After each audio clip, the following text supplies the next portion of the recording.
주님을 찬양합니다. 또 오늘 우리 부산 해운대 성령 대성회에 참여한 우리 성결한 가족들을 축복합니다. 또 우리 서울 비전센터에서 함께 예배하는 우리 서울 식구들을 주님의 이름으로 축복합니다. 말씀을 함께 보겠습니다. 역대하 27장 1절부터 6절까지 보겠습니다. 요담이 왕위에 오를 때의 나이가 25세라. 예루살렘에서 16년 동안 다스리니라. 그의 어머니의 이름은 여루사요 사독의 딸이더라.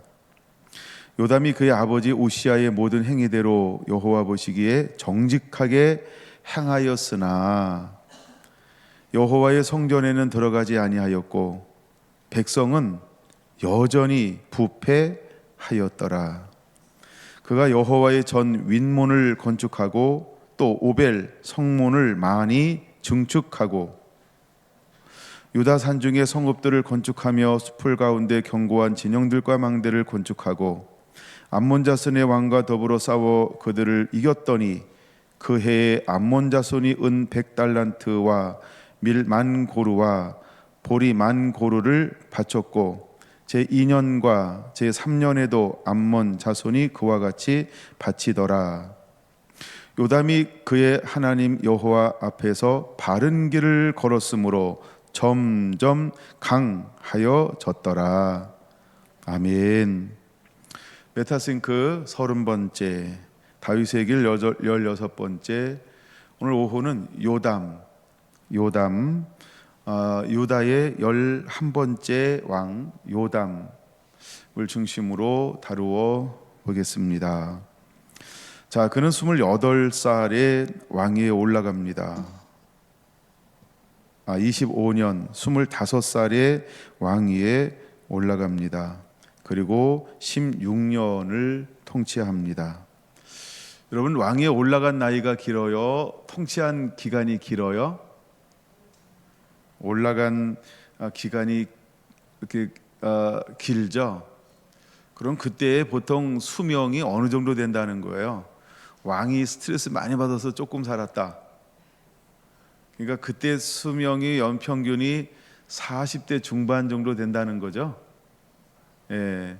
그러니까 우리가 이런 걸 한번 연구해 볼 수 있는 거죠. 그 시대에는 평균 나이가 얼마나 될까? 이런 거요, 그렇죠? 여호야다 130년 얼마나 많이 산지 아시죠? 예, 평균의 2배, 3배잖아요. 그러니까 여호야다라는 인물이 얼마나 오래 살았는지를 짐작이 되는 겁니다. 물론 그 시대에 60이 넘은 사람들도 있습니다. 뭐 아까 봤던 왕은, 오전에 봤던 왕은 우시아는 몇 년 왕위에 있다고요? 52년. 몇 세의 왕이 돼서 16세. 그러니까 한 60년 정도 사는 거죠. 그렇죠? 70년 정도 살죠. 그러면 얼마나 그렇죠? 또 사는가? 그런 분들은 한갑잔치 하는 거고요. 요담 같은 왕은 한갑잔치 못 하는 거예요. 그렇게 생각하면 됩니다. 그러니까 우리나라도 평균이 그랬다는 거죠. 한 40몇 세. 정말 60 넘으면 이건 대단하게 많이 사는 거예요. 그래서 잔치 한번 해주는 거죠. 오래 사셨습니다. 이 말은 그런 의미가 있습니다. 자, 우시아는 시간 되면 한번 좀 나머지 부분을 좀 다뤄야 될 것 같고요. 요담을 잠시 먼저 다루어 보려고 합니다. 요담은 11대 왕인데 그는 어떻게 하나님을 섬겼을까? 그 이름에서 나오는 것처럼 여호와는 완전하시다. 그는 아버지와 함께 이제 아버지가 우시아가 노년에 이르러서 제사장, 즉 하나님의 권위에 도전한 거죠. 즉 제사장직을 모독하게 되어집니다. 그래서 그가 17절에 26장 16절에 교만하고 악을 행하면서 여호와께 범죄했다. 근데 여호와께 범죄했는데 그것을 뭐라고 성경은 하나님은 우리에게 말하고 있냐는 거죠. 곧 여호와의 성전에 들어가서 향단에 분향을 하려고 한 것, 제사장들에게 노를 바라고 그들의 따귀를 친 것, 이것이 하나님 앞에는 뭐가 됐다? 죄가 됐다는 겁니다. 이게 죄가 됐다라고 하는 거죠. 예, 그러니까 그를 단순히 어떤 제사하려고 하는 폼 잡는 게 중요한 게 아니고 화를 냈다는 거예요. 그리고 제사장을 모독했다는 거예요. 이건 하나님이 세우신 거룩한 질서를 파괴하는 거였어. 근데 이것을 교만하니까 교만한 걸 모르는 거예요. 마음이 굳어지고 완고해지니까 내가 뭘 잘못했는지를 몰라요. 우리는 단순한 사람이 있고 단순하지 않은 사람이 있어요. 그래서 우리는 단순함이 마치 모든 죄를 이렇게 사하여 주는 뭐 이런 역할을 하는 것처럼, 이 언어가 생각이 안 나는데, 하여간 그런 것처럼 생각할 수가 있다는 거죠. 꼭 그렇지 않음을 우리는 기억해야 합니다. 때때로 하나님은 왕들에게 좁은 길을 요구했어요. 물론 왕들의 실책이 다 기록된 건 아닙니다. 근데 성경에 나오는 것은 한두 번에 마치 죄를 행함으로 인해서 하나님 앞에 벌을 받는다, 진노한다, 또 저주를 받는다, 이렇게 기록한 것처럼 보일 수 있어요. 근데 우리 인생이라고 하는 것은 딱 한 번에 그렇지 않아요. 지속 반복 강행되어지는 거죠. 그래서 죄도 임박이는 거예요. 끊어버릴 것을 끊어버리지 못하고 지속적으로 반복하는 행위는 아무리 단순하고 순수해도 나쁜 건 나쁜 겁니다. 그러므로 사랑하는 여러분, 그것을 알게 되길 바랍니다. 우리가 회개하면 됐지, 물론 회개하면 됩니다. 근데 그 죄가 회개했는데 지속적으로 반복된다, 그것은 하나님을 향한 어떤 행위일까요? 우롱, 조롱, 멸시, 무시, 하나님을 무시하는 거죠. 그리고 하나님의 성품을 조롱하는 거죠. 에이, 하나님은 사랑이잖아요. 에이, 하나님은 인자잖아요. 에이, 하나님은 자비잖아요. 조롱하는 거 아닌가요? 그러니까 우리가 계속해서 잘못과 죄를 범하면서 하나님은 용서해 줄 거야, 이해해 줄 거야, 용납해 줄 거야, 회개하면 용서해 준다고 했잖아, 하나님은 사랑이잖아, 이러고 하는 행동은 안 된다는 거, 이걸 요담에 배우는 게 아니고 요담 왕에서 배워야 합니다.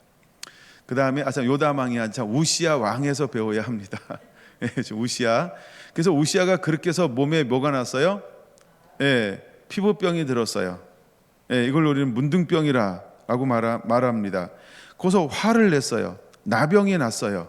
화를 냈어요. 화를 냈어요. 제사장에게 화를 냈어요. 그리고 그를 멸시했어요. 그리고 그를 무시했어요. 그리고 그를 업신여겼어요. 그리고 그를 깔봤어요. 이게 그 행동이라는 겁니다. 그럴 때 하나님은 왕을 어떻게 하는지를 우리에게 보여주는 거죠. 그러므로 우리는 왕들을 통해서 오늘 배워야 합니다.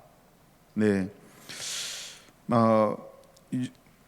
그래서 우시야가 아직 죽지 않았고 별궁에 있으니까 그의 아들 요담과 더불어서 섭정의 기간을 함께 갖는 거예요. 그다가 우시야가 죽고 난 이후에 요담이 왕위에 올라가는 거죠. 그럼 이때 등장하는 선지자가 있었다 말씀드렸어요. 우시야가 죽던 해, 이사야 6장 1절이죠. 하나님이 이사야를 만나주는 겁니다. 그럼 이제 우리가 이때의 종교적, 이때의 사회상이 어떠한지를 어디서 또 우리는 알 수 있을까요? 그렇죠? 미가서와 선지서, 이사야서를 통해서 잘 알 수 있는 거예요. 그럼 이사야서의 대표적인 특징이 뭘까요? 귀는 있는데 못 듣고, 눈은 있는데 못 듣고, 그 다음에 마음으로는 깨닫지 못하고 라는 세 가지 백성들의 상태라는 거예요. 그러면서 이사야 선지자가 하시는 말씀이 뭐예요? 남고 또 남았는데 구루터기가 남을 때까지 그들은 못 듣고 못 보고 못 깨닫게 될 것인데 너는 외치고 또 외치고 외치는 자가 되라 라고 말하고 있는 겁니다. 자, 그래서 27장 2절에 부각되는 한 단어가 있다는 거예요. 물론 백성들은 이라고 하는 것이 나왔는데 이 백성이라는 단어를 여기는 어떻게 표현하고 있어요? 백성은 여전히 뭐하여? 부패하였더라. 왜 특별히 요담에 와서 백성들은 여전히 부패했다라고 하는 특별한 눈에 띄는 말씀이 기록되어져 있는 걸까요?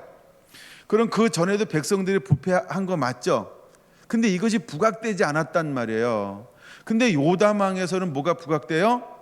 그렇죠? 백성은 여전히 부패하였더라. 이건 뭘 보여주는 거예요?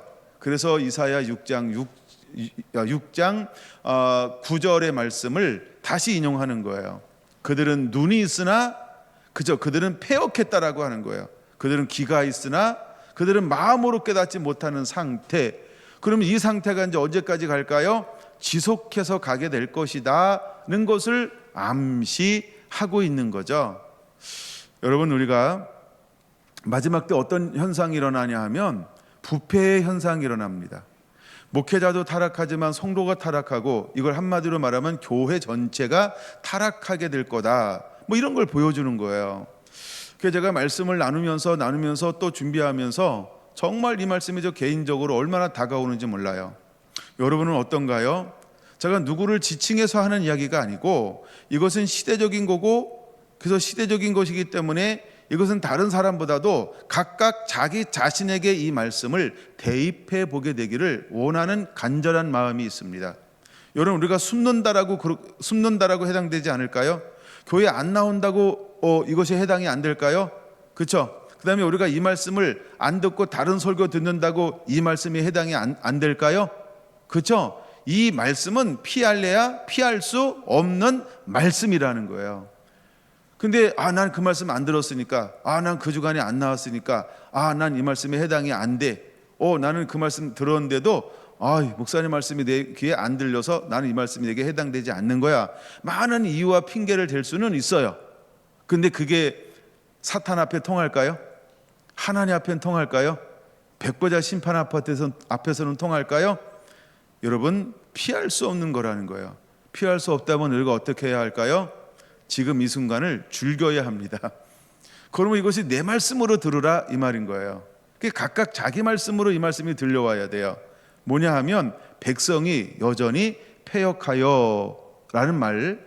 그래서 나도 이럴 수 있구나 라고 하는 것. 그 다음에 이제 요담도 강력한 왕은 아니었으니까 그가 하지 못한 것 중에 하나가 뭐냐 하면 무엇일까요? 그렇죠? 산당은 여전히 제하지 못하였더라라고 하는 것입니다. 그러니까 계속해서 그 땅 가운데 제약이 흐르고 있습니다. 근데 요담은 어떤 길을 걸어가냐는 거예요. 제가 이제 남유다를 다루면서 첫사랑이라는 또 하나의 보이지 않는 주제가 있고, 그래서 첫사랑이라고 하는 거 처음과 마지막을 한 번씩 꼭 짚어지고 넘어가는데, 바로 그의 아버지 우시아도 처음과 마지막이 너무 달라도 다르죠. 그렇죠? 그래서 나중에 나병이 들었기 때문에 우시아는 어디에 묻히지 못할까요? 그렇죠. 왕실의 묘실에 묻히지 못하고 다른데 이렇게 묻히는 것을 볼 수 있어요. 참으로 52년 너무 긴 세월 동안 태평성대를 누렸고 강성했고 형통하는 삶을 누린 좋은 것들이 너무너무 많아요. 근데 무엇 때문에 왕실의 묘실에 모시지 못할까요? 마지막의 실정, 그가 뭘까요? 교만과 악을 행했습니다. 근데 악 중에도 어떤 악을 행했어요? 하나님의 거룩한 질서에 도전하며. 이거는 우상 숭배보다 더 나쁜 거라는 거죠. 아십니까? 우리가 요한계시록 22장에 지옥 가는 사람의 특징 중에 믿지 않은 사람은 두 번째입니다. 우상 숭배는 7번째입니다. 첫 번째가 뭘까요? 두려워 떠는 자입니다. 하나님이 어떤 분인지 알기 때문에 두려워 떠는 자가 있어요. 그 사람이 첫 번째예요. 그러니까 우시아는 말로가 교만해짐을 통해서 왕실의 묘실에 모시지 못하고 바깥, 물론 나병, 전염병이기 때문에 그러기도 합니다만, 이런 결과를 맺혀진 것은 어디로부터 온 거라는 거예요? 교만 때문이라는 거예요. 그 다음에 하나님의 거룩한 법, 그것도 예배의 법을 정면으로 도전했다라고 하는 것입니다. 하나님이 이것을 가볍게 여기지 않는다라고 하는 것을 우리에게 보여주고 있는 것이지요. 그러므로 여러분들은 신앙생활을 하면서 하나님의 말씀 앞에 정면으로 도전하지 않게 되시길 바랍니다. 물론 도전할 때는 제정신이 아니겠죠. 그럴 수 있다고 생각이 들어요. 근데 그럼 우시아는 좋은 게 없어요. 우리에 비하면 우시아는요 점수를 막 엄청 많이 따 놓은 사람이 우시야예요. 그렇죠? 그런데도 그가 하지 않아야 할 선을 넘어서 하나님을, 제사장을 모욕하고 예배를 더럽히고 그 다음에 하나님을 모독할 때 하나님은 그것을 가만 있지 않으셨다는 것 꼭 기억하게 되기를 바라는 것입니다. 근데 그가 이제 25세에 왕이 됐다라고 하는 것은 뭐예요? 이건 뭘 보여주는 거예요? 아버지의 삶을 그대로 보고 자라났다, 이런 걸 보여주는 거죠. 이런 걸 충분히 보여주죠. 그건 두 가지를 본 거예요. 하나는 아버지가 형통하는 것을 보았어요.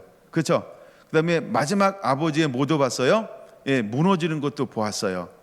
그래서 그는 생각을 했을 거예요. 아하, 그러면서 그는 어떤 길을 따르기로 어릴 때부터 마음 먹었을까요? 27장 2절, 그의 아버지 우시야의 모든 행위대로 여호와 보시기에 정직하게 살아야 되겠다라고 마음 먹었어요. 그리고 왕이 되면서부터 어떤 길을 걸어갈까요? 그렇죠? 아버지가 걸어갔던, 즉 아버지가 뭐 했다고요? 26장 5절에 말씀하고 있는 것처럼, 아하, 나도 하나님을 찾아야지, 나도 하나님의 얼굴을 구해야지, 나도 하나님의 말씀대로 살아가야지, 이렇게 마음먹었다라고 하는 겁니다. 근데 아버지 옆에는 누가 있었어요? 그를 함께 도울 수 있는 영적 멘토인 제사장 스가랴가 있었다는 거예요. 근데 애석하게도 요담에게는 어떤 선지자 같은 사람이, 제사장 같은 사람이 없었을까요? 스가랴 같은 멘토가 없었어요. 스가랴 같은 멘토가 없었다라고 하는 겁니다. 이게 불행이라는 거예요. 때론 내가 나 혼자 하려고 그래요. 내가 다 하려고 그래요. 내가 아는 대로 하려고 그래요. 그 다음에 내가 하고 싶어도 시대적 멘토가 없을 수도 있죠. 그러면 불행입니다. 사랑하는 성결한 성도 여러분, 여러분들은 신앙의 조언을 듣고 배울 수 있는 영적 멘토를 두고 있어야 한다는 것입니다. 때때로 우리가 함께 갈 수 있는 것은 굉장한 축복이고 은혜라고 하는 것을 기억하게 되기를 바랍니다.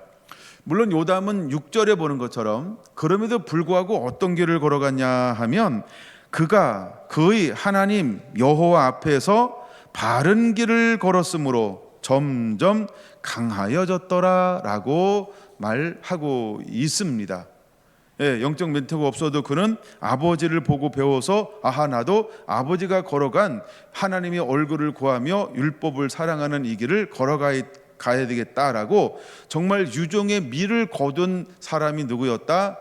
요담 왕이었다라고 하는 것입니다.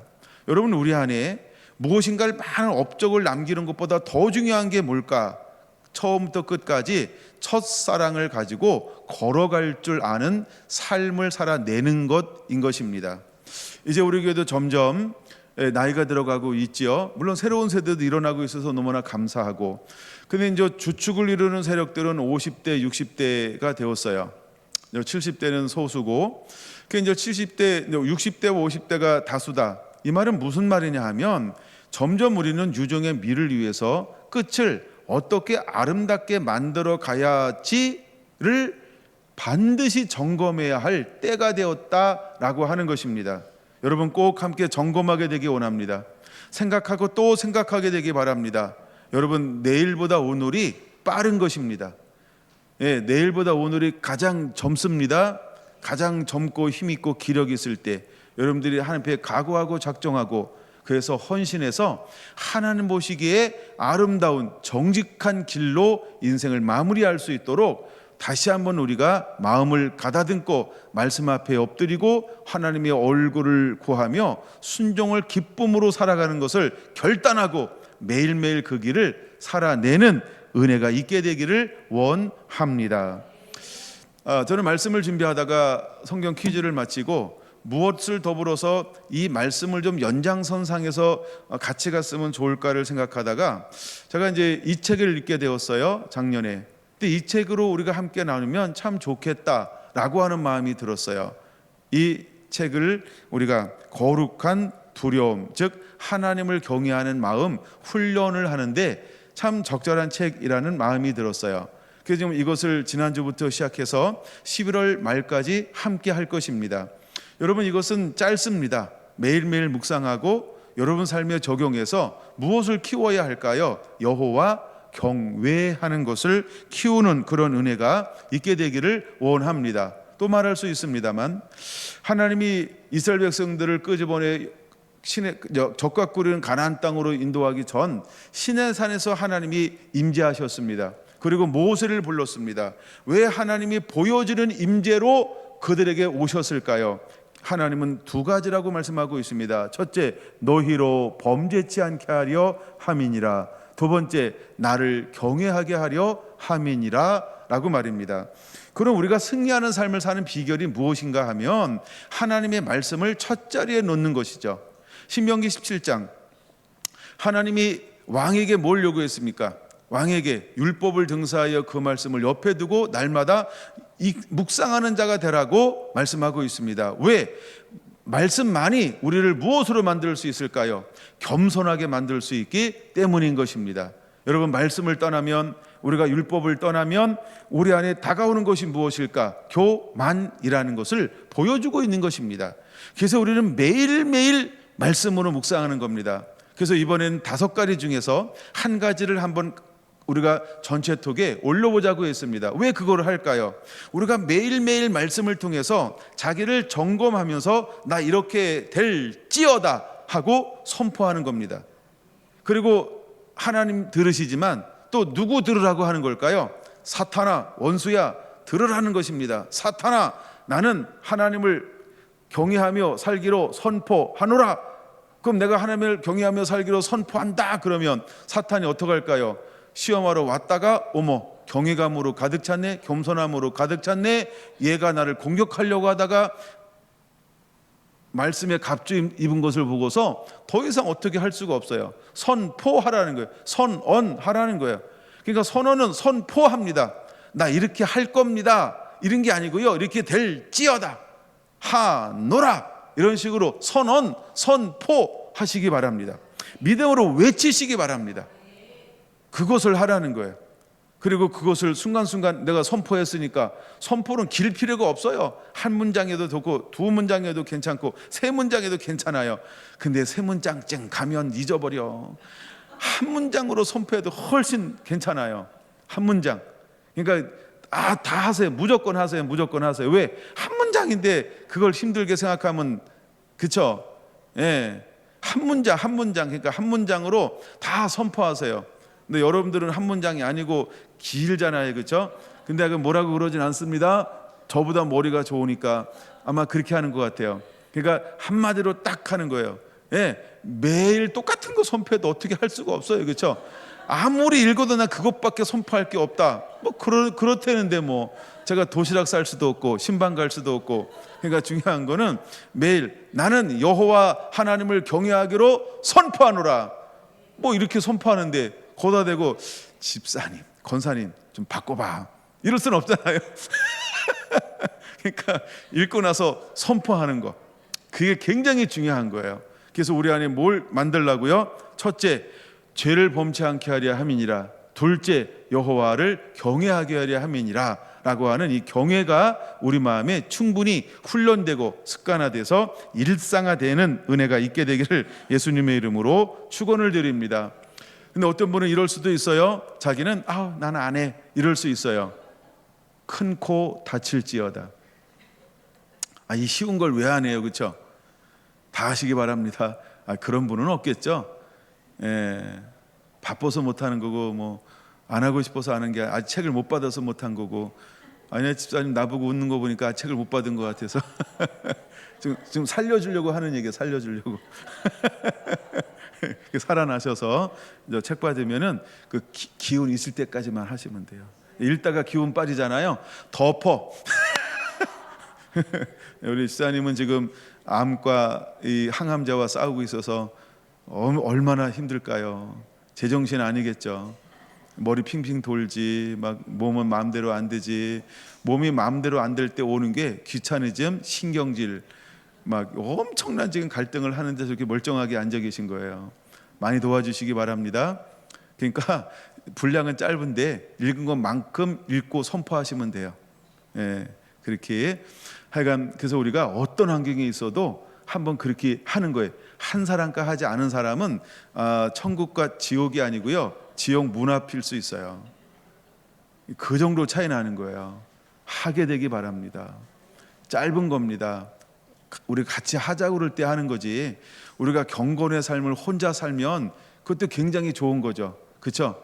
근데 경건한 삶을 혼자 사는 것은 그렇게 사람들이 많지 않아요. 그렇죠? 그 사람은 이런 거 안 해도 그냥 다 잘해. 예, 근데 우리는 함께 훈련하면서 같이 하면서 습관을 만드는 거예요. 할렐루야. 예, 저도 매일매일 읽어요. 그 다음날 바쁠 것 같으면 그 다음날 미리 읽어서 저도 밑에 다 이렇게 적어놔요. 예, 그 노트 다 여백 많잖아요. 선은 밑에. 그렇죠? 이만큼씩 있어요. 예, 거기다가 한 줄 적든 두 줄 적든 하여간 그렇게 하여간 막 적으시면 돼요. 그 다음 페이지 넘어가면 그냥 한 페이지가 다 쓸 수 있어요. 그러니까 하여간 옆에다가 막 적어 놓으시고, 그래야 안 잊어버려요. 딴 데다 옮겨 적잖아요. 그럼 잊어버려. 그러니까 책에다가 적어, 책에다가. 그래서 제가 생각한 게, 물론 따로 이렇게 해서 쳐줘도 괜찮고 사진 찍어서 괜찮은데, 그래서 제가 5번째 사진 찍어서 올려서 이렇게 한 거예요. 거기다 적으라고. 왜냐하면 한 번 하고 2번 할 거거든요. 그럼 이제 한 번 하고 나서 2번 할 때는 또 선포가 다를 수 있어요. 지난번에 했던 거 똑같이 올리지 말고, 제가 가끔 시간이 나오면요, 옛날 거랑 이 거랑 비교할 수도 있어요. 근데 그러는 거예요. 목사님, 저 아무리 읽어도 그것밖에 은혜가 안 돼요. 아, 그럴 수 있지. 난 또 인정해야 돼. 근데 그쵸? 근데 한 달치가 똑같다. 요거는 그쵸? 그거는 이제 할 말이 없는 거예요. 그쵸? 예. 그럼 할 말이 없는 게, 그러니까 지난번하고 두 번 할 때는 그래도 뭔가 변화가 있겠죠. 예. 약간 재밌자고 하는 얘기인데, 예, 그렇게 머리 쓰지 말라는 얘기도 있어요. 네, 그러니까 그 노트에다가 적으면 그냥 오래 남아요. 오래. 나중에 잊어버려도 책만 보면 내가 이때 이렇게 선포했구나 이러면서, 또 기도도 내가 더 덧붙이고 싶은 기도가 있으면 옆에다가 기도도 더 덧붙인 거, 어떤 기도는 너무 있었어요. 제가 기도를 읽은 것 중에서 제일 지금 마음속에 남는 것은 이은주 권사님이 했던 첫 번째인가 두 번째가 했던 기도였어요. 올렸던 거 선포. 그 선포가 그 안에 있지 않고 이것을 하면서 내게 느꼈던 걸 첨부해서 이걸 올렸더라고요. 저한테는 그게 굉장히 남았어요. 이런 은혜가 임하는구나. 하여간 그게 제게 남아있는 것 중에 하나예요. 제가 올리면은 워낙 짧은 거기 때문에 거의 다 읽습니다. 다는 아니고요, 거의 다 읽습니다. 그리고 또 나한테 오늘 내가 뭘 올렸어 이렇게 시험하지 마시고 뭘 올린 걸 기억하는 것도 있는데 대부분 기억을 안 해요. 나 이렇게 초점을 잡았구나. 그러니까 여러분들이 이건 개인이 교훈되게 잡는 게 좋아요. 보여지기 위한 선포가 아닌, 정말 내가 씨름하고 이기고 싶고 돌파하고 싶고 되고 싶고 막 그런 거 있잖아요. 그런 것들을 주로 잡으면 좋겠다, 이런 마음이 저 안에는 있습니다. 다시 이제 27장 6절입니다. 요담은요, 평생을 어떤 길을 걸어갔냐 하면, 유일하게 드물게 유종의 미를 거둔 왕이 요담이라는 거예요. 근데 유종의 미를 거둘 수 있었던 삶의 비결은 어디서 나오는 걸까? 라고 할 때 전 6절이라고 본 거예요. 여호와 앞에서 바른 길을 걸었으므로 점점 강하여졌더라 라고 그를 표현하고 있다라고 하는 겁니다. 그럼 그는 왕이 돼서 어떻게 하나님의 은혜를 부어서 점점 강하게 했을까라고 하는 겁니다. 자, 그는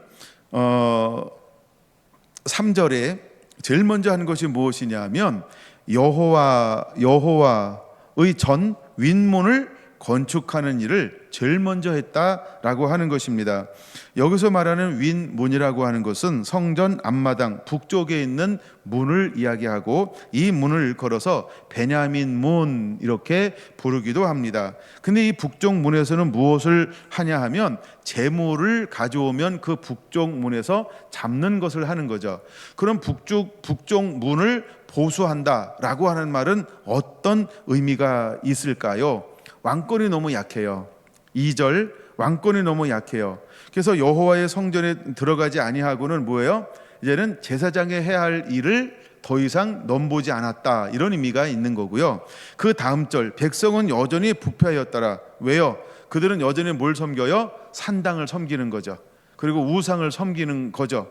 그러니까 왕은 왕권이 약하니까 그가 할 수 있는 것 중에 하나가 무엇이었을까요? 그러면 나는 예배를 드리는 예배를 보수하자. 그래서 예배를 드릴 수 있도록 보여지게 무너지고 회폐하고 축소되어졌던 예배 드리는 그 북쪽 문을, 윗문을 보수함을 통해서 백성들이 대놓고, 그렇죠, 보란 듯이 편하게 와서 또 와서 예배할 수 있도록, 그러니까 예배를 회복할 수 있도록 보이지 않는 무엇을 한 거예요? 변화, 개혁을 한 거죠. 변화를 준 거죠. 이것이 소심한 것처럼 보여도 하나님 보시기에는 어땠을까요? 매우 하나님을 기쁘시게 하는 행동이었다라고 하는 거죠.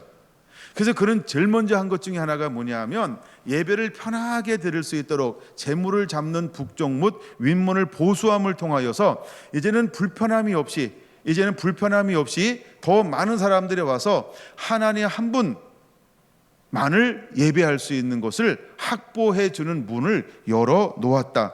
그러면 윗문을 왕이 보수했다라고 하는 말은 무엇을 보여주는 걸까요? 왕은 하나님만을 경외한다라고 하는 것을 공개적으로 보여준 거죠. 근데 아직도 세력이 약한데 누가 세력이 셌다 그래서요? 방백들. 그럼 방백들이 왕이 노골적으로한데 예배 행위를 가지고 방백들이 반역을 일으킬 수 있을까요? 할 수 없죠. 왜? 자기들에게 위해를 가하지 않잖아요. 뭔가 자기들 것을 빼앗아 가지는 않잖아. 그러니까 공개적으로 뿔따고 나서 연합할 수는 없지만, 하나님께서 볼 때에는 예배할 수 있는 북쪽 문, 윗문을 회복함을 통해서 백성들이, 또 깨어있는 사람들이, 또 눌려있던 사람들이, 소극적인 사람들이 좀 더 용기를 얻어서 하나님 앞에 신령과 진정으로 예배할 수 있는 이런 발판을 왕이 왕명으로, 왕권으로 만들어 놓았다라고 하는 것이죠. 여러분, 우리는 때로는 소극적이 있다 할지라도 하나님은 무엇을 기뻐하시냐면, 이렇게 하나님을 위하는 마음을 갖고 실천으로 옮기는 것, 이것을 하나님은 기뻐한다는 것을 보여주는 것이죠. 이것을 일컬어서 6절, 바른 길로 행할 때 하나님은 어떤 은혜를 부어주었다? 점점 강하게 하더라가 진행되기 시작한 것이라는 것입니다. 두 번째, 그는 무엇을 했을까요? 오벨 성벽을 많이 증축하고, 이제 3절, 4절, 5절 속에서는 무엇이 나오냐면 건축하고라는 단어가 계속해서 기록되어져 있습니다. 이 건축으로 말미암아 이 다음에 아하스, 그 다음에 히스기야, 그 다음에 므낫세에 이르기까지 이 남유다는 무엇을 만들었을까요? 주변 세력으로부터 보호할 수 있는 견고한 성벽, 성읍, 망대, 이런 것들이 견고하게 구축되어졌다라고 하는 것입니다. 언제? 요담 왕 때. 요담 왕은 전쟁은 한 번밖에 없었어요. 근데 요담이 했던 건 뭐냐 하면 성벽과 망대와 어떤 계속해서 이런 것들을 건축하고 또 건축했다라고 하는 겁니다. 근데 이것이 그 이후에 이제 어디가 멸망당합니까? 그 다음에, 그렇죠, 북이스라엘이 아수르에서 멸망을 받아요. 그리고 나서도 계속해서 위세의 침략과 연약함이 있었으면데, 이때 요담이 세워놓은 이 건축으로 말미암아 유다는 방어를 할 수 있었다라고 하는 것입니다. 그는 오늘을 위해서가 아닌 내일을 위해서 오늘을 준비하는 길을 걸어갔던 왕이었다라고 말할 수 있습니다. 이거 제가 결론내서 이야기하려고 하는데, 요담은 어떤 왕이었을까? 저는 이런 생각을 한번 해봤습니다. 조용하지만 강한 왕이었다. 이게 요담 왕이에요. 조용하지만 강한 왕이었다라고 하는 겁니다. 그러니까 유다라고 하는 나라가 외부적으로 볼 때는 어떤 나라였을까요? 그렇죠, 부패한 나라요. 단순히 이 단어를 사용하는 게 아니에요. 백성은 여전히 부패하였더라. 그러니까 외부에서 볼 때 유다는요, 부패한 나라예요. 근데 왕이 조용히 무엇을 했을까요? 6절, 여호와 보시기에 바른 길을 걸어갔다라는 거예요. 그러니까 하나님께서 눈에 확 띄지는 않지만 내적으로 하나님이 붙잡고 있는 가장 강한 왕이 누구였을까? 요담이 할까요? 요담 왕이라는 거예요. 그러니까 보여지지는 않아요. 잘 크게 보여지진 않아요. 우시아처럼 뭐 강대하였더라, 뭐 부국강병을 이루었더라, 북이 영화를 누렸더라, 이런 건 없어요. 근데 중요한 것은 요담이 여호와 앞에서 바른 길을 향할 때 점점 강하게 했다라고 하는 거예요. 여러분은 인생 가운데 어떤 은혜와 복을 누리기 원합니까? 다 개성이 다르니까 다 다를지 몰라요. 근데 어떤 왕도 있었다? 보이지 않지만 바깥은 다 부패한 것처럼 보여도, 그래서 북이스라엘이 아수르에서 멸망을 받는 그 환경 가운데서도 하나님은 무엇을 남겨놓는 거예요? 그렇죠? 유다를 남겨놓는 이유가 어디 있을까요? 내적 바른 길을 걸어가고 있는 그 누군 남은 자들이 있었기 때문이라고 하는 거예요. 할렐루야. 난 때때로 여러분들이 이름도 없고 빛도 없어도 어쩌면 성결한 교회가 성결한 교회가 되게 하고 성결한 교회가 유지될 수 있는 보이지 않는 요담 같은 그런 버팀목이 되어주기를 예수님의 이름으로 축원을 드립니다. 물론 어떤 사람들은 우시아처럼 드러나서 쓰임받는 사람도 있어야 합니다. 어떤 사람은 아사나 여호사밧처럼 드러나서 쓰임받는 사람도 있어야 합니다. 근데 이번에 요담은 어떤 면모를 우리에게 보여주고 있을까요? 그렇죠? 조용하지만 강한 왕이었다라는 것입니다. 여러분에게도 이런 은혜가 있게 되기를 원합니다. 할렐루야. 자, 그러면서 그가 했던 것 중에 하나가 이제 성벽을 건축하는 것입니다. 자, 그런 다음에 5절 암몬 자손의 왕과 더불어 싸워 그들을 이겼더니, 언제나 암몬과의 전쟁은 모든 왕들에게 많이 기록되어져 있습니다. 그래서 언제나 암몬은 유다가 점령해서 조공을 받았습니다. 근데 유다가 약하여질 때마다 암논은 어떻게 했을까요? 독립을 했고, 그렇죠? 늘 독립을 해서 전쟁을 하게 했습니다. 근데 이번에도 요담을 통하여 암몬을 어떻게 했을까요? 그렇죠? 이겼고 그들이 조공을 바치게 만들었다라고 하는 겁니다. 이거는 보여지지 않는 힘처럼 느껴지는 것이지요.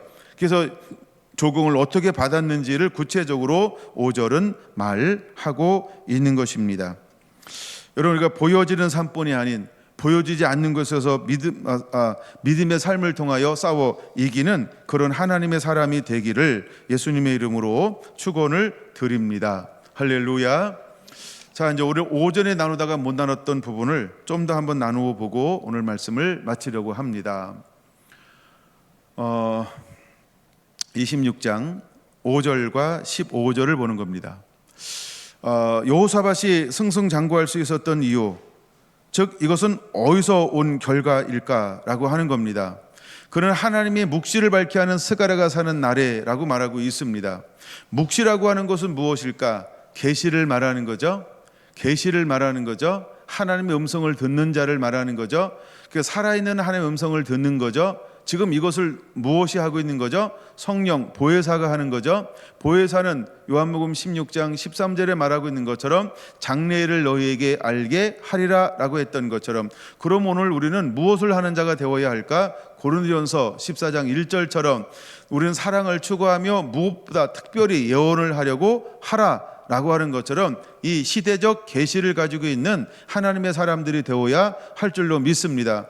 아모스 8장, 사람들은 오늘 이 시대에도 무엇을 찾아 헤매고 있을까요? 말씀을 듣지 못한 기갈이라 라고 하는 것처럼, 여러분, 저와 여러분들이 어느 때가 되면 하나님이 주시는 시의 때에 맞는 이사갈의 후손들처럼 그런 은혜가 우리에게 임해야 할 줄로 믿습니다. 또한 요한계시록 10장, 어느 때가 되면 하나님은 이 두루마기를 갖다 먹으라 라고 말씀하실 것이고, 먹은 자를 통하여서 다시 예언하게 할 것이고, 그 예언을 통하여서 수많은 신부들을 예비하게 할 거라는 것입니다. 그러므로 우리는 좋으나 싫으나 깨어있는 마지막의 사람들은 무엇을 사모해야 할까? 계시가 있는 사람, 묵시가 있는 사람이 되어야 한다는 것입니다. 묵시가 없으면 마지막 때에는 쓰임 받을 수가 없습니다.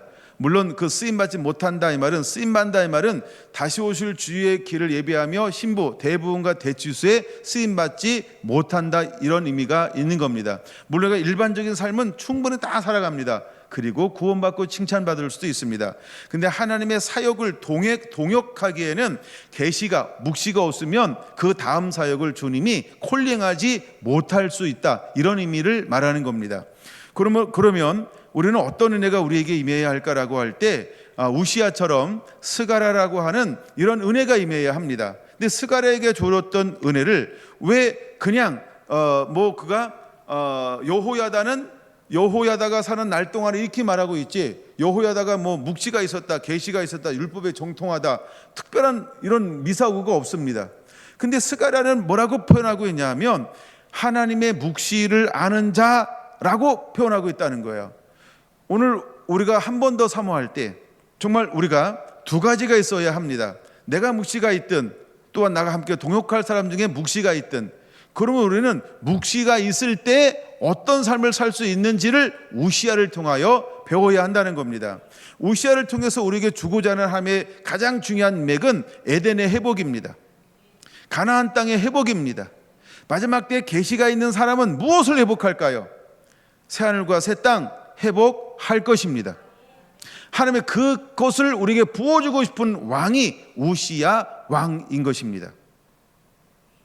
여러분, 우시아는 그냥 우리에게 단순히 땅이 변화됐다, 경제가 확립됐다, 군사가 확립됐다라고 하는 이런, 그 다음에 행정 질서를 세웠다라고 하는 네 가지 영역만 보여주고 싶은 것이 아니고 그 위에 무엇을 더 보여주고 싶어 할까 할 때 제 마음에 오는 것은 에덴의 회복입니다. 원형의 회복이라고 하는 겁니다. 하나님 우리에게 주고 싶은 복이 어떤 것인지 그 복을 온전히 회복해서 이 땅 가운데 풀어놓기를 원하는 샘플의 왕이 우시야, 아샤랴라고 하는 것입니다. 그러므로 누군가는 이 은혜를 가지고 붙잡고 이 은혜를 받아서 이것을 실천하는 자, 실행하는 자가 되어야 할 줄로 믿습니다. 저는 성결한 교회 성도들 중에 이런 성도들이 일어나기를 원하고 우리 성결한 교회가 이런 길을 걸어가게 되기를 간절히 소망하고 원합니다. 이 길을 걷게 되기를 원합니다. 그러므로 우리에게는 여호와 하나님의 묵시를 밝히 아는 자가 되어야 하는 겁니다. 두 번째, 우리가 묵시를 가지고 안다. 그 다음에 무엇을 해야 할까요? 우시아가 했던 일이 무엇일까요? 하나님을 찾는 겁니다. 이 일을 이루소서, 이 말씀을 이루소서, 이 말씀을 성취하소서. 하늘에서 하나님의 뜻이 이루어진 것처럼 이 땅에서도 하나님의 말씀이 이루어지기를 원하나이다라고 끊임없이 하나님의 나라와 뜻, 말씀이 이 땅에 이루어지기를 위하여 나아가 선포하고 선언하고 그 길을 걸어가는 사람, 그 사람이 누구였다? 우시아였다라고 하는 겁니다. 그럴 때 하나님은 우시아를 어떻게 축복해 주었을까요? 에덴에 범죄하지 않고 살았을 아담과 하와처럼, 그다음에 젖과 꿀이 흐른 땅에서 살아가는 이스라엘 백성들처럼 그걸 잃어버린 거죠. 그다음에 마지막 때 우리가 말씀의 사람이 되어서 하나님의 은혜 가운데 전적인 하늘의 영광을 누리며 사는 사람이 되어야 하는 것처럼 하나님을 우시하는 그런 하나의 모형이라고 하는 것이죠. 그리고 실제였다라고 하는 거죠. 그러므로 우리는 이 환경 속에서 무엇을 꿈꾸고 소망하는 자가 되어야 할까? 우시아가 누렸던 이 축복을 누리기를 꿈꾸고 소망하는 자가 되기를 예수님의 이름으로 초원합니다. 저는 우시아를 준비하면서 너무너무 이 말씀을 나누고 싶었었어요. 이것이 그래서 이 시간에 굉장히 많은 시간을 묵상했던 것 같아요. 이 시간에 굉장히 많은 시간을 묵상했던 것 같아요. 이게 내 생각인가 아니면 정말 하나님이 이것을 풀어놓기를 원하는 것인가를 계속해서 폭넓게 묵상하고 계속해서 찾아봤던 것 같아요. 근데 저는 확신합니다. 하나님은 우시아를 통하여 새하늘과 새 땅을 준비하듯 잃어버렸던 에덴을 회복하듯 젖과 꿀은 가나안 땅을 회복하듯 하나님은 이 땅을 우리가 누리기를 원한다라고 하는 겁니다. 자, 그러면 이제 성경을 크게 네 군데를 찾아보게 될 겁니다. 첫 번째 신약으로 넘어가서 요한 3서를 봅니다. 이 땅을 누리는 비결, 방법은 과연 무엇이냐 하는 거죠. 그것이 바로 요한 3서 1장 3절에서 4절입니다. 2절부터 읽을까요? 사랑하는 자여 내 영혼의 잘됨 같이 내가 범사에 잘되고 강건하기를 원하노라. 그 다음부터가 이제 중요하죠. 형제들아, 내게 와 형제들이 와서 내게 있는 진리를 증거하되 내가 진리 안에서 행한다 하니 내가 심히 기뻐하노라. 내가 내 자녀들이 진리 안에서 행한다 함을 듣는 것보다 더 기쁜 일이 없도다. 그럼 우리는 무엇을 붙잡는 자가 되어야 할까요? 진리 안에서 행하는 삶. 여러분 마음속에 짱 박아 놓으시고 이걸 매일매일 선포하시고 이렇게 되기를 축원합니다. 나 김경수는 진리 안에서 행하는 자다. 그렇게 나를 향해서 선포했어요. 그러면 안 하면 쪽팔리겠죠. 이게 핵심입니다. 이게 우시아가 걸어간 길이에요.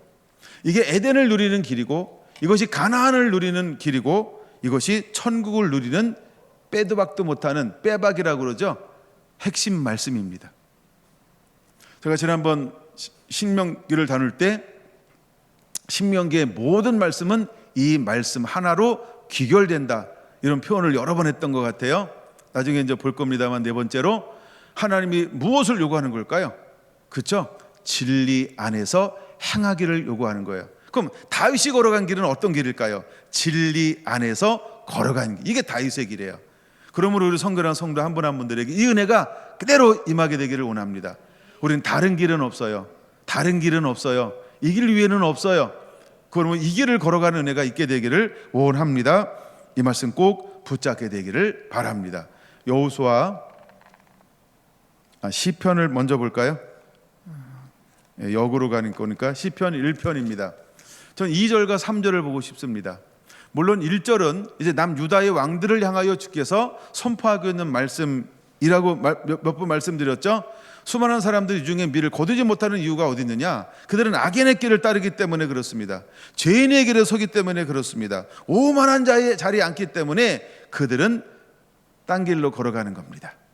그러면 혹시 여러분들이 그들과 함께 짝꿍하고 있거나 그들을 하고 걸어가고 있거나 동행하고 있거나 무엇인가 손잡고 있다라고 한다면 슬쩍 손을 놓치기 바랍니다. 이제 여러분 우리는 악인의 길을 따르지 않아야 합니다.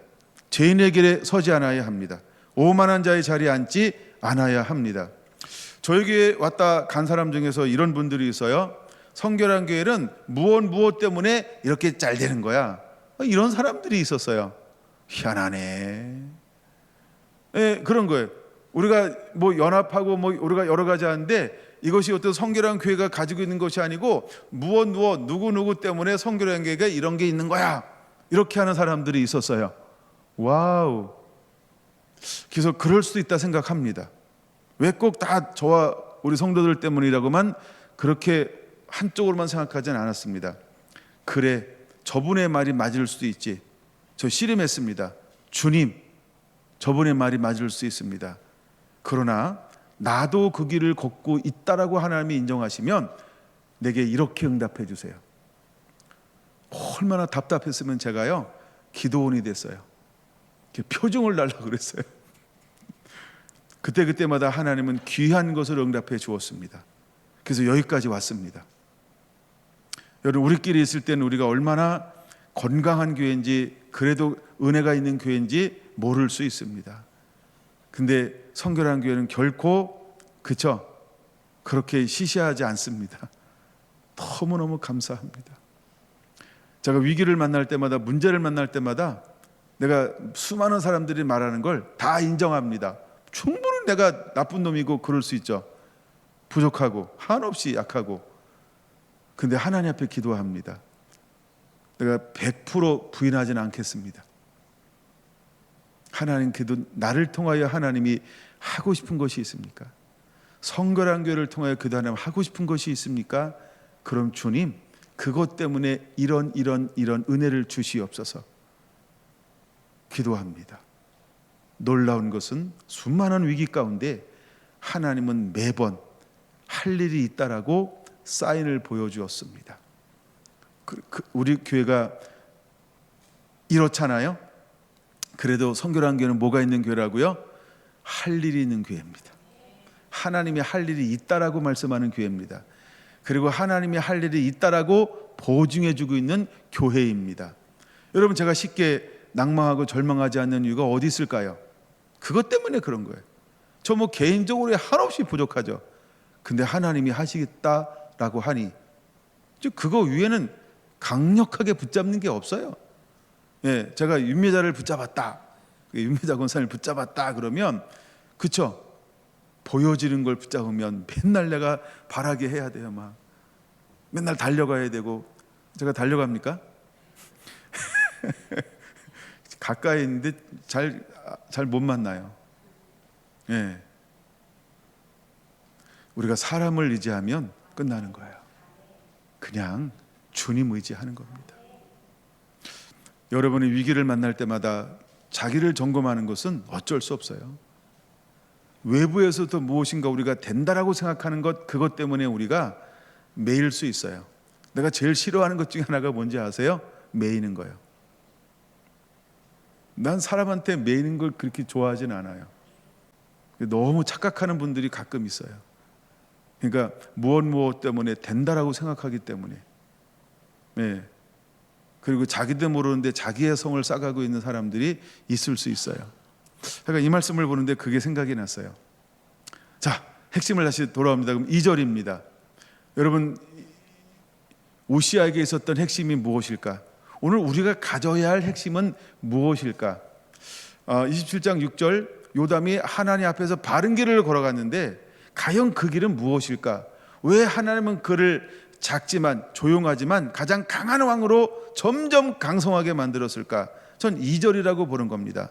2절 여러분 같이 볼까요? 시작. 오직 여호와의 율법을 즐거워하여 그의 율법을 주야로 묵상하는도다. 이거 위에 방법이 없어요. 여러분, 제가 이것 위에 다른 걸 가르쳐 줄 수가 없어요. 이게 바로 요한 3서 1장 2절, 3절, 4절, 3절, 4절인 것입니다. 진리 안에서 행한다. 그러므로 형통하기를 원한다는 것입니다. 여기도 이제 형통할 겁니다. 3절에, 그렇죠?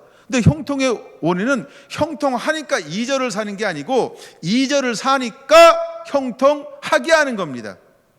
그러므로 사랑하는 성결한 성도 여러분, 2절의 삶을 사시기 바랍니다. 여호와 율법을 즐거워해야 합니다.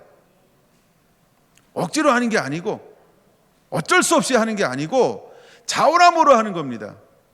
제가 최근에 들었던 단어 중에 하나가 충격받은 단어가 하나 있었어요. 나는 자원함으로 여러분들이 하기를 원합니다. 아멘. 예, 자원함으로만 하세요. 나한테 낚이지 말고. 예, 낚였다 그러면 늘 찾아오세요. 다 빼드리겠습니다. 낚시 코 빼주겠다고요? 제가 콧줄에 끌어서 끌어가는 사람이 아니에요. 근데 사람들이 나빠요. 예. 그래서 그렇게 볼 수도 있구나. 내가 왜 화가 나는지 아세요? 그거는 인정 안 하니까요. 그건 인정할 수가 없는 단어예요. 예. 그러니까 혹시 낚였다 그러면 여러분 저한테 오세요. 낚시 빼드릴게요. 그리고 자유하세요. 그리고 세게 얘기합니다. 네 마음대로 사세요. 내가 그랬어요. 내가 만약에 낚고 조종하고 그랬다고 한다면 나를 떠나라고. 나한테 잡아먹힌다. 내가 얼마나 식탐이 있는데 배 나왔잖아요. 나한테 낚였으면 나한테 잡아먹힌다. 도망가라 그랬어요. 다시 얘기합니다. 혹시 제가 여러분들을 조종하고 있다고 한다면 도망가세요. 도망가세요. 그래야 여러분이 삽니다. 아멘? 아멘? 왜 아멘 안 해요? 너무 깊게 낚였나? 그러니까 제가 변질될 수도 있어요. 그렇죠? 전 충분히 변질될 가능성이 있어요. 왜 저라고 뭐 통뼈입니까? 변질이 안 되게? 저는 옛날에 치유 사역의 거장들이라는 그 두꺼운 책 읽으면서 저는 그 책을 좋아하게 된 이유가 왜 좋아하는지 아세요? 성공 이야기만 하는 게 아니고 실패 이야기하기 때문에 좋아한다 그랬어요. 실패 얘기가 뭘까요? 이렇게 성공한 사람이 이렇게 실패할 수 있구나. 그게 나중에 부흥의 걸림이 될 수 있고 그 사회와 민족과 앞에 걸림이 될 수 있구나. 야, 나도 그럴 수 있겠구나. 나 이 책을 성도들이 다 봤으면 좋겠다. 이게 우리들의 이야기다. 근데 이번에 11개 상하를 보면서 전 지금까지 성경을 읽으면서 그런 관점으로 성경을 본 적이 없어요, 솔직히. 이 나이 되도록. 근데 이번에는 하나님 뭘 보여준다 그랬어요? 말로요. 왜 하나같이 말로가 이럴까? 난 멋지게 선 것만 초점 맞춰서 지금까지 말씀을 다루었어요. 근데 마지막에 하나같이 이렇게 유정의 미가 없는지 몰랐어요. 그래서 하는 말입니다. 혹시 저에게 낚였다 싶으면 지금 도망가세요. 저 갑니다 그러고 가세요. 그게 여러분이 사는 길입니다. 여러분, 김경수는 폐역하지 않을, 그러지 않아요. 나도 교만할 수 있고, 그죠? 나도, 그쵸? 예, 저도 충분히 그럴 가치가 있어요. 그럴 수 있다는 거예요. 여러분도 그렇고 나도 그렇고. 저는 그걸 부인하지 않습니다.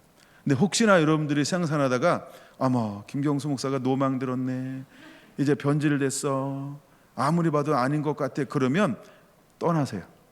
나한테 씩씩거리지 말고. 나한테 씩씩 거려봤다 죽인다 막 이거밖에 안 나와. 그쵸? 아니, 교만한데 악이 나오지 교만한데 손이 나오겠어요? 그쵸? 예, 그러니까 예, 이건 내가 이럴 때 자꾸 해놔야 돼. 또 교만할 때도 해놔야 되고. 그러니까 여러분들이 약은 성도가 되세요. 밀어나지 말고. 아멘. 약은 게 뭔지 알죠? 내가 타락한 거 싶다 싶으면 떠나는 거예요. 그게 여러분이 영이 사는 겁니다. 아멘. 만약에 여러분들이 교만하잖아요. 그럼 누가 할까요? 자기 혼자 빼고 다 알아. 그렇죠? 몰라요? 자기가 자기만 모르는 거예요. 주변 사람들은 느끼고 알고 얘기를 안 하는 거예요. 그 얘기하면 왼수 되니까. 예, 근데 그러니까 여러분들 한 명 사라지잖아요. 그러면 이제 저는 뭘 생각하면 되죠? 내가 교만하구나, 이러고 이제 보는 거죠. 근데 아무나 떠난다고 교만함을 점검하진 않아요. 그렇죠? 그것도 점검할 만한 대상이어야 한다는 거죠.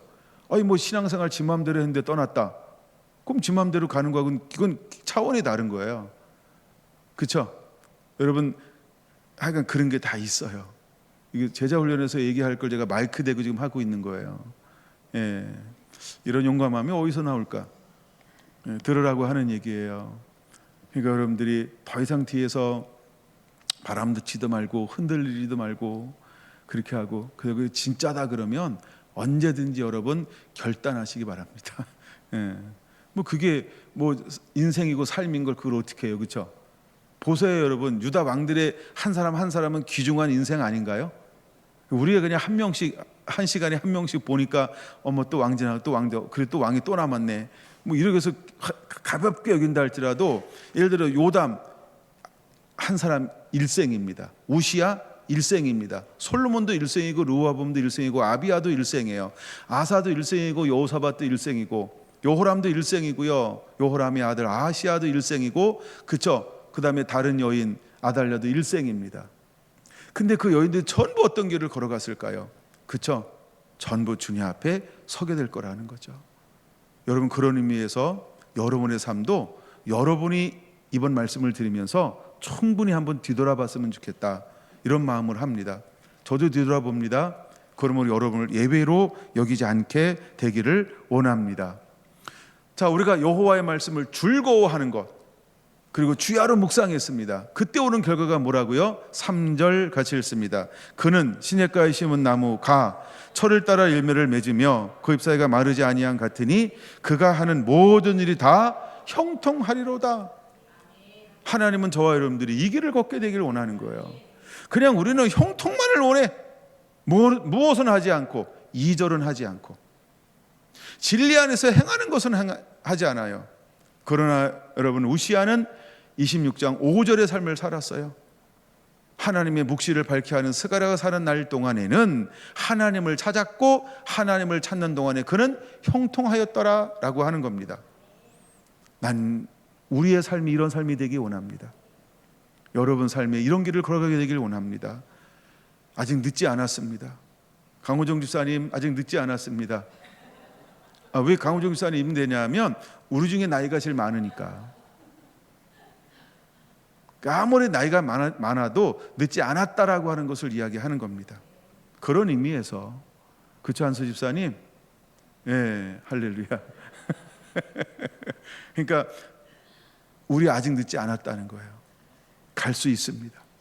가야 합니다. 할렐루야. 세 번째 말씀입니다. 여호수아 1장입니다. 하나님이 여호수아에게 무엇을 명령하고 있을까? 7절 8절을 핵심으로 보려고 합니다. 7절, 오직 강하고 극히 담대하여 나의 종 모세가 명령한 그 율법을 다 지켜 행하고 좌로나 우로나 치우치지 말라. 그리하면 어딜 가든지 형통하리라. 8절 같이 읽습니다. 이 율법책을 내 입에서 떠나게 하지 말며 주야로 그것을 묵상하여 그 안에 기록한 대로 다 지켜 행하라. 그리하면 내 길이 평탄하게 될 것이며 내가 형통하리라. 이것을 우리의 삶의 지표로 삼게 되길 원합니다. 여러분, 우시아가 점점 강성해진 거, 귀한 도움을 받을 수 있었던 비결은 다른 데 있지 않습니다. 이겁니다. 여호와를 찾는 겁니다. 여호와 앞에서 여호와를 찾을 동안에 그를 형통하게 했습니다. 그럼 우리가 여호와를 찾는다, 이 말은 무슨 의미가 있을까요? 말씀을 듣고 순종한다는 겁니다. 진리 안에서 살아간다는 것입니다. 여러분, 우리가 매일매일 죄와 싸우세요. 육과 싸우세요. 이기심과 싸우세요. 야망과 싸우세요. 무슨 체하는 거랑 싸우세요. 자존심과 싸우세요. 자기 자신과 싸우세요. 진리의 말씀 가지고. 그래서 쳐서 나를 없애버리고 오직 내 안에 예수님만, 오직 예수님만. 아멘. 여러분, 다른 것과 싸울 필요가 없어요. 아니, 우리의 싸움은 악한 자와의 싸움이지 왜 혈과 육하고 싸우려고 합니까? 그렇죠? 여러분, 싸움의 대상을, 싸움의 방향을 잃어버리지 않게 되시기를 바랍니다. 여호수아가 승리할 수 있고 형통할 수 있었던 비결은 다른 데 있지 않습니다. 가끔 사람들은 자기 자신 자꾸 맞춰주길 원해요. 여러분, 다 내려놔요. 그거 아셨죠? 아내들이여 남편을 내려놓으세요. 남편 아내 안 맞춰요. 못 맞춰요. 세상에 있어도. 그 다음에 남편들이여 아내를 내려놓으세요. 다 나를 다 몰라. 내가 원하는 대로 다 안 해줄 거예요. 예? 그거 내려놓으세요. 그것 때문에 잔소리하지 말고. 남자들도 잔소리하면 심해요. 내려놔요. 그게 전부 남아치라는 얘기예요. 그렇죠? 내려놓으세요. 그리고 무엇을 위해서 사는 거예요? 나쁜 생각 안 하고 사는 게 진짜 싸가지가 좋은 거예요. 이걸 중심이라고 표현하는 거예요. 여러분, 중심에요, 다른 생각 안 하는 거예요. 부족하면 부족한 대로, 안 부족하면 안 부족한 대로, 그거요. 근데 왜 자꾸 상처가 될까요? 왜 자꾸 아픔이 될까요? 그거 위에 자꾸 생각하는 거예요. 왜 이래야 되는데 이러지 않아? 도대체 그 기준은 누가 세우는 거야? 여러분을 누가 기준 세우는 사람으로 하나님이 명명했어요? 권사님은 기준 세우는 걸 은혜 받았어요? 권사님 기준 세우는 게 사명이에요? 권사님은 기준 세우는 게 부르심이에요? 근데 우리 자꾸 우리 기준을 갖고 거기다가 자꾸 맞네 틀리니 이거 하고 있어요. 그거 버리세요. 그것 때문에 내가 죽는 거예요. 내가 세운 기준 때문에요. 이런 거예요. 남편은 이래야 돼, 아내는 이래야 돼, 자녀는 이래야 돼, 성도는 이래야 돼, 목사는 이래야 돼. 그렇죠? 그것 때문에 여러분이 죽는 거예요. 그걸 잘 모르시나요? 왜? 그 기준에 맞아요, 안 맞아요? 그 기준에 맞춰요, 안 맞춰요? 또 여러분, 그 기준이 있는 거 알아요, 몰라요? 이거 뭐 새가 날아가는 것을 담는 더 쳐놓은 것도 아니고, 자기가 기준을 세워놓고 거기에 맞아 안 맞아 이거 하고 있어요. 누가 죽는 걸까요? 기준 만든 사람이 죽는 거예요. 왜 자꾸 이런 일이 일어날까? 그런 생각을 한번 해봤어요. 그래서 그런 거예요. 기준을 없애세요. 아예 그런 걸 생각하지 마. 예, 그거 없어도 충분히 살아요. 그렇죠? 뭔 말하는지 잘 모르나요? 모르시는 분은 남아서 절 만나고 가세요. 꽁하고 가지 말고 제발. 뭐 꽁 해야 뭐, 그쵸? 자기만 힘들지. 자꾸 물어봐야 돼요. 그게 친밀함이에요. 주님, 이게 무슨 뜻이에요? 뭐를 물어보기라도 해야지. 혼자서 재생산을 엉뚱한 걸로 만들지 말고. 이게 우리가 사는 길입니다. 마지막 신명기 7장으로 보겠습니다. 2절과 4절 한번 볼까요? 신명기 7장 2절. 내 하나님 여호와께서 그들을 내게 넘겨 내게 치게 하시리니 그때에 너는 그들을 진멸할 것이라. 그들과 어떤 언약도 하지 말 것이요 그들을 불쌍히 여기지도 말 것이며 그들과 혼인도 하지 말지니 내 딸을 그의 아들에게 주지 말고 그들의 딸도 내 며느리로 삼지 말 것은 그가 내 아들을 유혹하여 그가 여호와를 떠나 다른 신들을 섬기게 함으로 여호와께서 너희에게 진노하사 갑자기 너희를 멸하실 것임이니라. 이스라엘 백성들이 가나안 땅에 들어갔을 때 가나안 족속과 하지 말라는 건 네 가지를 말하고 있는 거예요. 여러분, 그러므로 우리도 이 말씀을 기억해야 한다라고 하는 거죠. 5절에서 11절 뭘 하지 말아야 될까요? 5절 오직 너희가 그들에게 행할 것은 이러하니 그들의 제단을 헐며 주상을 깨뜨리며 아세라 목상을 찍으며 조각한 우상을 불사를 것이니라. 너는 여호와 내 하나님의 성민이라. 내 하나님 여호와께서 지상 만민 중에서 너를 자기 기업의 백성으로 택하셨나니 여호와께서 너를 기뻐하시며 너희를 택하심은 너희가 다른 민족보다 수요가 많기 때문이 아니라 오히려 모든 민족 중에 가장 적으니라.